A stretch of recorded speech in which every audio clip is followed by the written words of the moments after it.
জামাতকে রাষ্ট্র ক্ষমতায় মেনে নিতে প্রতিবেশী দেশ থেকে নাটকীয় ইঙ্গিত, দ্যাট মিনস ভারতের ইঙ্গিত যে জামাতকে তারা মেনে নিতে বাধ্য হচ্ছে। ইতিহাসে এই প্রথম এমন ঘটনা ঘটল, জামাতের পক্ষে এক নতুন ইতিহাস সৃষ্টি। দর্শক, আপনার জনপ্রিয়তা থাকলে, আপনার যোগ্যতা থাকলে আপনাকে মেনে নিতে বাধ্য। আজকে আপনাকে যারা সহ্য করতে পারে না, কালকে আপনাকে মাথায় তুলে নাচবে, আপনাকে স্যার স্যার বলে স্যালুট দিবে। এটাই পৃথিবী, এটাই ক্ষমতা, এটাই শক্তি। যেমন আফগানিস্তানে আমরা দেখেছি, যাদের নাম উচ্চারণ করা যেত না তাদেরকে এখন অনেকে স্যালুট দিচ্ছে। আমাদের সামাজিক জীবনেও আপনি দেখবেন যে অনেক ছেলে বা কোনো মানুষ কেউ দেখতে পারে না, কিন্তু যখন সে প্রতিষ্ঠিত হয়েছে, টাকা পয়সা হয়েছে, ধনী হয়েছে, এখন সবাই তার পিছনে ঘোরে।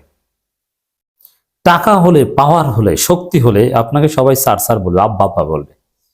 এটা দুনিয়ার একটা রীতি। তো জামাতকে ভারত দেখতে পারতো না। জামাত মানে মৌলবাদী, জামাত মানে জঙ্গিবাদী, ভারতের স্থিতিশীলতার জন্য হুমকি, অনেক কিছুই বলতো। কিন্তু এখন জামাতের টাকা হয়েছে, মানে জামাতের শক্তি হয়েছে। শক্তি কি? অধিকাংশ জনগণ জামাতকে ক্ষমতায় চায়। এখন জামাতের সাথে হাসি মুখী কথা বলে ভারত। জামাতের সাথে ভারতের যেটা ঘটবে, মালদ্বীপের মুইজুর সাথে যা ঘটেছিল সেটা। এই প্রথমে একটু উত্তেজনা থাকবে, যদিও অভিনন্দনও জানাবে মোদি ডাক্তার শফিকুর রহমানকে, এবং কিছু উত্তেজনার পর এক পর্যায়ে দেখবেন যে সব ঠিক হয়ে গেছে। যেমন মুইজুর সাথে এই লেগে যায়, অমুক তমুক, ভারতের যে সেনাবাহিনী আছে সব ঘাট ধরে পাঠিয়ে দেয়, কত কিছু। কিন্তু কয়েকদিন পর দেখি সব স্বাভাবিক হয়ে গেছে। তো এই জন্য আপনাকে আজকে যারা সহ্য করতে পারে না, আপনার যখন চাকরি হবে বড়, আপনি যখন লক্ষ লক্ষ টাকা বেতন পাবেন, তখন আপনাকে সহ্য করতে পারবে। এইটাই দুনিয়া। তো জামাত ভারত সম্পর্কে এটাই ঘটতে যাচ্ছে। ভারত এখন জামাতকে নিয়ে নিয়মিত কথা বলছে। আপনারা দেখেন জামাতের আমির অসুস্থ হওয়ার পর যখন বাসায় ছিলেন, তখন ভারতের কূটনীতিক একটা প্রতিনিধি দল জামাতের আমিরের সাথে সাক্ষাৎ করেছেন। ভারত এটা স্বীকার করেছে যে হ্যাঁ, আমরা যোগাযোগ করি। অথচ অতীতে এটা ছিল না। এর মানে যুগ চেঞ্জ হয়েছে, এটা তো বুঝলেন।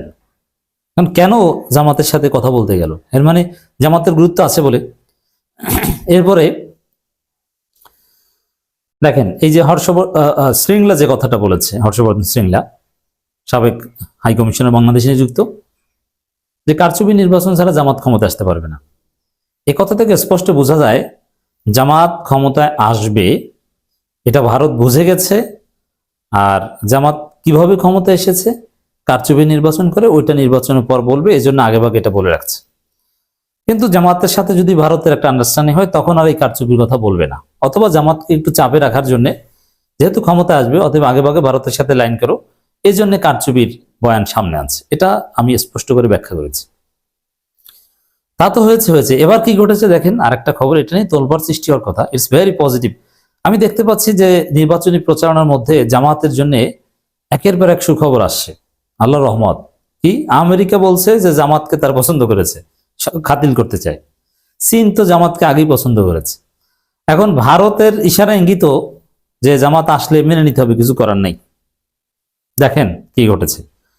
ভারতের প্রজাতন্ত্র দিবসের অনুষ্ঠানে জামাত নেতাদের শুভেচ্ছা, এবং ভারতের এক নারী কূটনীতিক আমরা দেখতে পাচ্ছি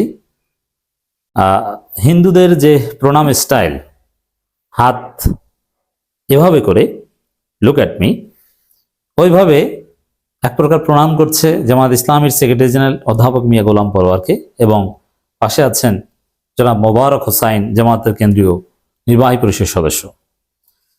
এবং প্রণয় ভার্মা হাসছেন এবং খুব রহস্যময় দৃষ্টিতে, খুব আন্তরিকতা নিয়ে অধ্যাপক মিয়া গোলাম পরোয়ারের দিকে তাকিয়ে আছেন, কথা বলছেন।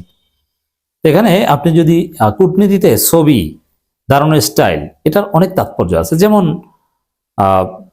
মার্কিন রাষ্ট্রদূতের সাথে তারেক রহমান একটা বৈঠক হয়েছে। এখন তারেক রহমান মার্কিন রাষ্ট্রদূতের সামনে বাইটটা দেখতে মনে হয় যে রাজার ভৃত্য, যে রাজা দাঁড়িয়ে আছে, তারেক রহমান ছোট। অথচ এই কূটনীতিতে এই ছবির তাৎপর্য বহন করে। এখানে বসে ছবি তোলা উচিত ছিল, যে দুইজনের সমান সমান একটা ভাবে আছে। তো এই ছবি কিভাবে হ্যান্ডশেক করছেন, এই জন্য কূটনীতিতে হ্যান্ডশেক করা শেখানো হয়, যারা বিসিএস ফরেন ক্যাডার হন কিংবা যাদেরকে অ্যাম্বাসেডর হিসেবে বা চার্জ দি অ্যাফেয়ার্স হিসেবে বা এই ডিপ্লোম্যাটিক মিশনে বিভিন্ন গুরুত্বপূর্ণ পদে ফার্স্ট সেক্রেটারি, সেকেন্ড সেক্রেটারি বা যে কোনো পদে নিয়োগ দেওয়া হয়, তাদেরকে শেখানো হয় ডিপ্লোম্যাটিক হ্যান্ডশেক করা, দাঁড়ানোর স্টাইল, এগুলোর মধ্যেও একটা দেশের প্রতিনিধিত্বের নানা বৈশিষ্ট্য ফুটে ওঠে। সেই হিসেবে যদি এই ছবিটা দেখেন যেটা গণমাধ্যমে এসেছে, ভারত অনেকটা নতজানু হয়ে জামাতের নেতাদের সাথে কথা বলছে এবং হাসি মুখে কথা বলছে, আর জামাত নেতারা একটা ভাবে দাঁড়িয়ে আছে। এর মানে ভারতের একটা আগ্রহ যে জামাত সামথিং নিউ, আমাদের গ্রহণ করতে হবে, মেনে নিতে হবে, যে ভাই কেমন আপনি, দেখি একটু একটু তাকান, মানে একটা আগ্রহ। আর জামাত খুব ভাব গাম্ভীর্যের সাথে দাঁড়িয়ে আছে। This is very significant. এখন গত বছর ভারতের প্রজাতন্ত্র দিবস অনুষ্ঠানে জামাতকে দাওয়াত দেওয়া হয়নি। গত বছর বিএনপিকে দাওয়াত দেওয়া হয়েছিল। আর বিএনপি যে সময় প্রজাতন্ত্র দিবসে প্রোগ্রামটা চলছিল, ঠিক ওই সময় আমিরে জামাত আর চীনের রাষ্ট্রদূত গাজীপুরে একটা প্রোগ্রামে ছিলেন।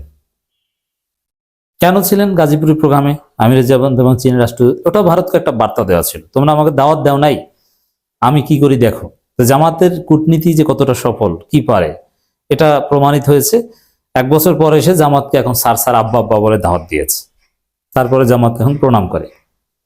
কেন গত বছর বা অতীতে কখনো জামাতকে ভারতের প্রজাতন্ত্র দিবসের অনুষ্ঠানে দাওয়াত দিয়েছে কোনো প্রমাণ নেই, কিন্তু এবছর কেন দিয়েছে? কারণ জামাত ক্ষমতায় আসবে এটা তার মনে করে, এ কারণে জামাতের সাথে লাইন করছে, খাতির করছে। তাহলে অতীতে দেয়নি, এবার দিয়েছে কেন? কারণ গত বছরও জামাত ক্ষমতা আসবে এরকম প্রবল সম্ভাবনা ছিল না, এবছর তৈরি হয়েছে। যার ফলশ্রুতিতে ভারত এখন জামাতের সাথে খাতির করা শুরু করেছে। ভারতের ৭৭তম প্রজাতন্ত্র দিবস উপলক্ষে শনিবার সন্ধ্যায় ঢাকায় ভারতীয় হাইকমিশনে এক বর্ণাঢ্য অনুষ্ঠান আয়োজন করা হয়। এতে উপস্থিত ছিলেন জামাত ইসলামের সেক্রেটারি জেনারেল মিয়া গোলাম পরোয়ার। এক নতুন ইতিহাস, জামাতকে এখন এভাবে প্রণাম করছে। ঢাকাস্থ ভারতীয় হাইকমিশন প্রণয় ভার্মা ও মিসেস মানু ভার্মার আমন্ত্রণে এই অনুষ্ঠানে বিভিন্ন দেশের রাষ্ট্রদূত, কূটনীতিক, রাজনৈতিক ব্যক্তিত্ব এবং অবসরপ্রাপ্ত সামরিক কর্মকর্তা, সরকারের উচ্চপদস্থ কর্মকর্তা ও সিভিল সোসাইটির গণ্যমান্য ব্যক্তিরা উপস্থিত ছিলেন। এই গণ্যমান্য ব্যক্তিদের মধ্যে, রাজনীতিবিদদের মধ্যে Jamaat was not included yet, but এখন জামাত ইজ ইনক্লুডেড।